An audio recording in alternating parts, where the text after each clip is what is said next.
Before we start, please hear a message from International News Today Network. Starting today, for every subscriber, International News Today Network will plant one tree to save our planet.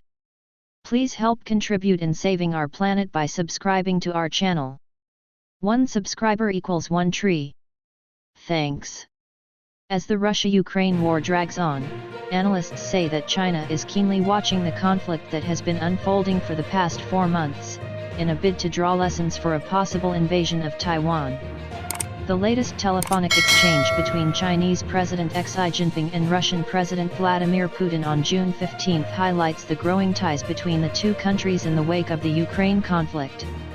Xi on his 69th birthday called Vladimir Putin to reassure the Russian leader that bilateral relations have maintained a sound development momentum in the face of global turbulence and transformations. The Chinese president's pledge to Moscow for more support on sovereignty and security is tantamount to the Chinese leader disdainfully dismissing all earlier warnings from the West that China risked major reputational damage by not condemning the Kremlin. But what is more worrying for the leaders in the West is that Xi doubled down still further, pledging to deepen strategic coordination between the two countries. Writing for the Providence magazine, Jian Li Yang and Yan Yu contended that Xi must accelerate the internationalization of the renminbi, RMB, and build an international commercial network based on it, free of entanglement with the dollar, USD.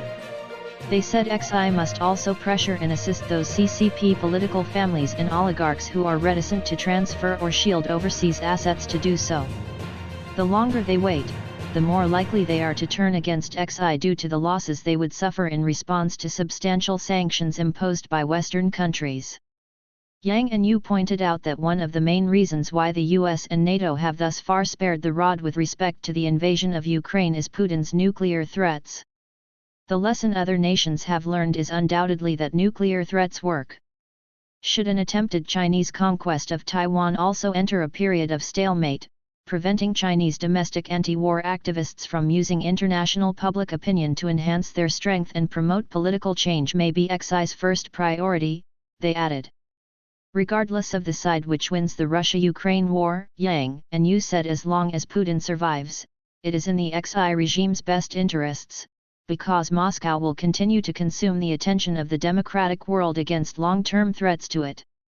To minimize the positive impact of Xi's influence, Western powers such as the United States and the EU should effectively resist the brutal expansionism of autocratic countries by providing sufficient support to Ukraine to help Ukraine to quickly win the war, thus turning the substantial unity of the democratic world into a decisive military factor, they added.